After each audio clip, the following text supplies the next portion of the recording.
Dear student, আজকে আমরা class 10 এর ফার্স্ট চ্যাপ্টার রিয়েল নাম্বারের এক্সারসাইজ 1.2 এর কোয়েশ্চেন নাম্বার 2 করব। আশা করি তোমরা গত ক্লাসে 2 এর question number 1 prove that √5 is irrational number সেটা খুব ভালো করে বুঝেছো। যদি সেটা বুঝতে পারো তাহলে সিমিলার √2 অ্যান্ড √3 ইজ ইরেশনাল সেগুলিও তোমরা প্র্যাকটিস করে নেবে। আজকে আমরা করব question number 2, 3 plus 2√5 is irrational.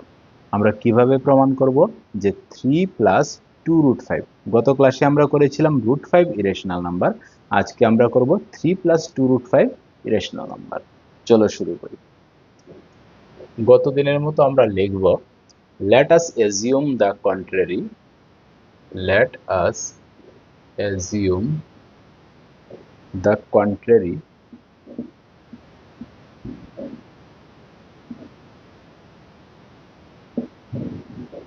that 3 plus 2√5 is rational. আমরা গত দিনের মতো এটাকেও রেশনাল ধরব। রেশনাল ধরে আমরা প্রমাণ করব এটা ইরেশনাল নাম্বার। তো রেশনাল নাম্বার হলে রেশনাল নাম্বারের ফিচার্স একে a বাই b ফর্মে লেখা যাবে। তাই আমরা লিখব 3 plus 2√5 equal a by b, যেখানে a b are integers, a and b are integers.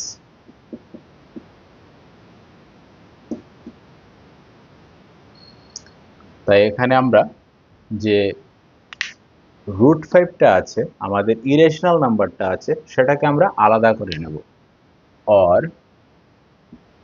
2√5 equal a by b minus 3টাকে আমরা সাইড চেঞ্জ করালাম।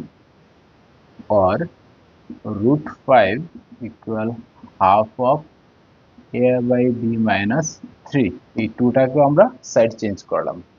2টা মাল্টিপ্লিকেশনে আছে, রাইট সাইডে গেলে ডিভিশনে হবে, তাই 1/2 আর ব্র্যাকেটের ভিতরে a বাই b মাইনাস 3 সেটাকে আমরা লিখে নিলাম।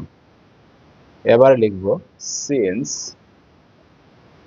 a b are integers, since a and b are integers,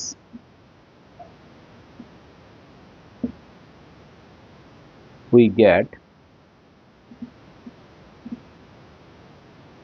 get half of a by b minus 3 is rational.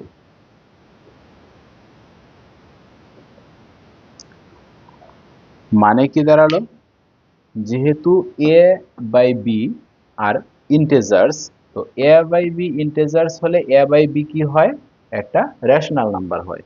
আর আমরা জানি 3ও একটা রেশনাল নাম্বার, হাফও একটা রেশনাল নাম্বার, তাই এই পুরো টার্মটা অর্থাৎ half of a by b minus 3 পুরো টার্মটা একটা রেশনাল নাম্বার হবে। এই কথাটাই আমরা লিখলাম যে since a and b are integers, যেহেতু a আর b ইন্টিজার, তাই a বাই b একটা রেশনাল নাম্বার, তাই পুরো টার্মটাই একটা রেশনাল নাম্বার হবে। তাই আমরা লিখলাম we get half of a by b minus 3 is rational. So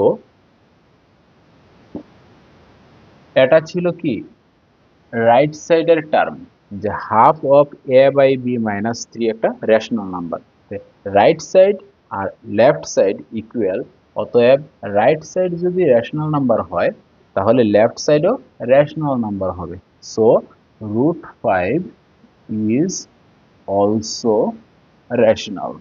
তাহলে √5 একটা রেশনাল হওয়ার কথা।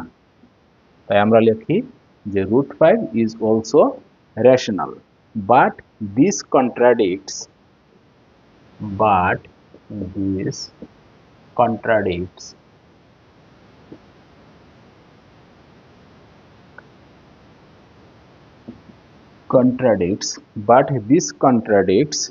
the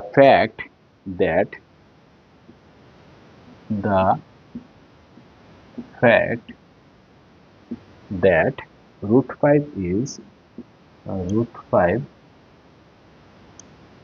5 is irrational.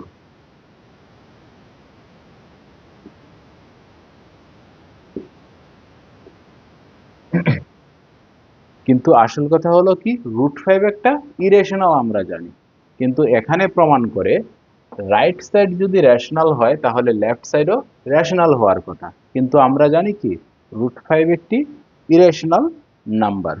So this contradiction is so this contradiction, এই যে মতবিরোধটা, এই মতবিরোধটা, দিস কন্ট্রাডিকশন is arisen, এটা কি করে এলো? This contradiction is arisen because of our incorrect assumption. Incorrect assumption.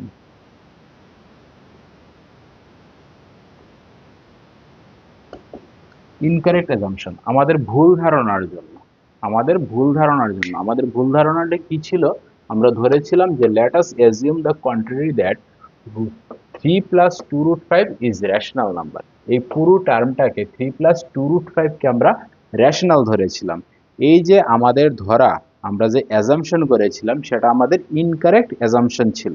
তাই আমরা লিখেছি so this contradiction is arisen because of our incorrect assumption. তাহলে যেহেতু আমাদের অ্যাজাম্পশনটা ইনকারেক্ট ছিল, তাহলে আমরা লিখতে পারি 3 plus 2√5 is irrational. তাহলে এটা রেশনাল নয়। আমরা যেটাকে রেশনাল মনে করেছিলাম সেটা রেশনাল নয়, সেটা ইরেশনাল নাম্বার। এখানে আমরা প্রুভড লিখে দিতে পারি। সেটা আমরা প্রুভড করতে পারলাম যে 3 plus 2√5 is irrational নাম্বার। আশা করি কোয়েশ্চেন নাম্বার 2 তোমরা খুব সহজেই বুঝতে পেরেছো 3 plus 2√5 is irrational নাম্বার কিভাবে প্রমাণ করলাম আমরা। যদি তোমরা বুঝতে পারো, সিমিলার কয়েকটা কোয়েশ্চেন আমি তোমাদের স্ক্রিনের মধ্যে দিয়ে দেব, সেগুলিকে সলভ করে নেবে। যদি তোমাদের ভালো লাগে আজকের ভিডিও, তাহলে ভিডিওকে অবশ্যই লাইক করবে, শেয়ার করবে, সাবস্ক্রাইব করবে। Thank you.